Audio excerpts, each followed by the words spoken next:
You're in the waterloop.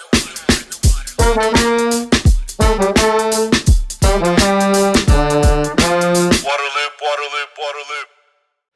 Waterloop is a nonprofit media outlet made possible in part by a grant from Springpoint Partners. Visit waterloop.org. This is episode number 152, Wasser in Germany.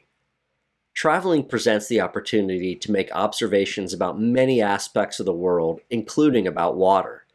In this episode, Waterloop host Travis Loop discusses his summer trip to Germany and a variety of ways that water caught his attention in cities such as Frankfurt, Stuttgart, and Munich. Topics include public refill stations, bottled water in restaurants, the presence of green roofs, and river surfing. The conversation will begin in 1 minute, but first a word about our sponsor, Varuna. Waterloop. In business, I believe that the quality of the people involved matter as much as the quality of the products. That's why I'm such a fan of Varuna. They have a new dynamic web-based tool that helps water systems to stay resilient by identifying and tracking more than 24 risks. With all the challenges facing water systems these days, they need a one-stop solution like that. So the product is industry leading. But then you add in the people. Varuna is run by Shay Faboudet and Jamel Carter, who are two of the brightest, most dedicated, and simply nicest people that I've met in water. I encourage you to reach out to Shay and Jamel to introduce yourself, form great new connections, and learn more about the tools they offer. Connect with them at varuna.city. You're in the waterloop. Welcome to Waterloop. This episode's going to be a little bit different. This is just me, the host, Travis Loop, and I'm going to talk as we get to the end of summer here about an awesome trip I had this summer. I went to Germany for 10 days, and when you travel, you have an opportunity to observe so many different things. And for me, being such a water-focused person, that meant that I would definitely have my radar up for anything related to water as I traveled around Germany. I also did a little bit of research ahead of time on the places I'd be going, the cities I'd be going to, and any unique connections, features, aspects, projects, whatever it might be related to water that they had going on. So I had a few ideas of things I wanted to check out. So I'm just going to kind of take you all through my journey here, talk about, as I went through Germany, some of my different observations, and share some pictures and video and so forth as I share this conversation on my social media channels. So looking forward to this. I started out in Frankfurt, and immediately first day, first hour upon hitting the streets, walking through a busy pedestrian area, and there is this kind of tall silver pillar right in the middle of the walkway, and it says Wasser on it, Wasser, and it is a free public water refill station. And I saw a number of people going up to it, a lot of them opening up plastic bottles, single-use plastic bottles, and refilling them with water from this station. And of course, we stopped and took a picture, took a video. One of my sons refilled his water bottle there. And I guess it jumped out at me because here in the United States, where I live, you really don't have as many of the good old-fashioned drinking water fountains in use like there used to be, and not really any of these kind of big public stations. Now, I'm sure I'm not familiar with everything in every city across the country. I hope to hear from people and say, hey, here in my community, we have this, this, and this. But it was just really striking how absolutely convenient it was, right in the middle of a busy part of town, right out where people could access it. And so I actually looked this up online a little bit here, and if this is true, it says the drinking water fountain, some of these are operated by a Frankfurt energy provider, Minova, and it's located in the pedestrian zone areas. And so that might be who's responsible for this one. I didn't see a lot of them. There might be more, might not sure. But again, just something you see, you're like, that's awesome. That helps people get access to water, helps reduce the use of plastic. Why can't this be happening everywhere? Also in Frankfurt, second day there, met up with a larger group of our family. This was a great time in Germany. There were 8 of us traveling together. And so what are we going to do when we first all come together as a family? We're going to go for a cruise on the river and see the water. So it's the Main River in Frankfurt. And we went down there and got on a tour boat, large boat, 2 decks. And it just went up and down the river for about an hour. And it's that kind of classic scene that you see so many places where a city has built itself around the water, and the water is the thriving place for people to live, to work, to play.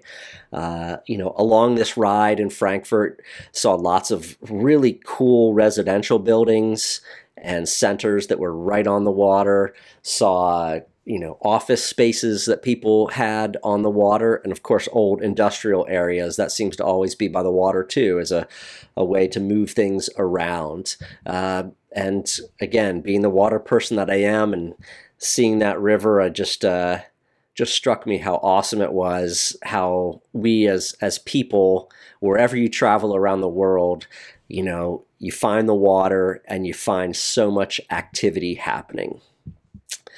And then the next stop on the trip was the classic German city, Heidelberg. Really an incredibly beautiful place. It has the Neckar River that's flowing through it. Got a guided tour there, walked around the city, heard from this lady. It was really interesting to hear about the river's role, the Neckar River role in the history of Heidelberg, especially how there's been a lot of flooding throughout time that really kind of shaped and reshaped the Heidelberg community, led them to put in a series of dams and kind of water control measures along the river, and such a key part of the scene there is that river and how it formed the valley that Heidelberg is located on. One of the other things with Heidelberg, and I can't recall this completely, and I couldn't find anything in a couple online searches, but I feel like I remember the tour guide talking about how even here in Heidelberg, as there became a split between Catholicism and the Protestant branch of Christianity, there was even a time when the river divided those parts of the Christian religion, and the Catholics were on one side and the Protestants were on another. So it's really always interesting how water plays such a role in society and culture. Next, we went down to Stuttgart. Really excited to go to this city. And what I was really interested in seeing is the amount of green roofs that they have there. I think that for a long time, 20 plus years, they've required that there be green roofs on buildings to catch at least 70% of the rain that falls on them. Now, Stuttgart is located in this area that doesn't let the air circulate a lot. So it can get kind of hot and stuffy compared to maybe the surrounding countryside and areas. So what we know about green roofs is, yes, they capture that rain, they reduce stormwater runoff. They're great for those water aspects, but because you've got this vegetation, you're also going to help mitigate kind of that urban heat island effect a little bit. You're going to lower the temperatures, and so everywhere you looked in Stuttgart, there was these green roofs, and I was really impressed. I was in the Mercedes Museum, and from up in the top of this museum, you can look down and see a lot of different buildings in Stuttgart, including some Mercedes offices, corporate offices that are right there. And all across this Mercedes property were green roofs. And I love seeing companies that are taking measures for sustainability, doing good stuff for the environment. So shout out to them for that. Next, we took a bit of a day trip out to the Black Forest. Really excited to get out to this iconic nature spot, the Black Forest, right? You've just heard about that place. So beautiful. And we went to Triberg, where the Triberg waterfalls are located. These are like the highest waterfalls in Germany, 160 something meters, 500 feet or so, and they cascade down in kind of this series of waterfalls and pools. And so you're able to basically hike up trails that kind of weave along the waterfalls, go over bridges in front of them, and you can get all the way from the bottom of the Triberg waterfall to the top, have all these different views, look back through to the town of Triberg. And of course, it was awesome to see waterfalls, to be hiking in the Black Forest. And the water person in me just thinks about look at what a economic driver natural water features like that can be, right? People will travel from all over to come see some awesome body of water, whether it's the Triberg waterfalls or whatever else it might be. You've got the tourism there. You have all this economic activity in the town of Triberg because of this. That's also, by the way, where kind of the center of cuckoo clocks are, and there's stores there that have got hundreds and even 1,000 cuckoo clocks on the wall, not related to water, but another thing that drives people to Triberg. Moved on from there and did another little day trip just north of Stuttgart to Ludwigsburg. And that's when I really realized that at every kind of restaurant you go to, in the US, I'm very accustomed to having a glass of water brought to me and to everybody in the party that's sitting there dining. And most of the time, that's going to be tap water. Occasionally at some restaurants, right, they'll offer you some higher choice of water, but usually you're getting a glass of tap water when you're sitting down at a restaurant in the United States. And it was just here in Ludwigsburg where I realized, every day, every time we go out, we have to order water, and we have to order these big 1 liter, 2 liter bottles of water. Do we want sparkling? Do we want still? And then you've got to pay for that. I don't know, 4, 5, 6 euros, something around there. And I really am curious as to why that is. I know it's not the same way country to country in Europe, but I've been very curious why in Germany there's so much of this bottled water. And throughout the trip, I had my big steel water bottle that I was filling up every morning out of the hotel tap, not even giving it a second thought, knowing that I'm in highly industrialized country like Germany. This water is going to be safe for me to drink. I'll be happy to drink this and fill up my giant bottle and do the same for my kids. Filled up everybody's water bottle the same way.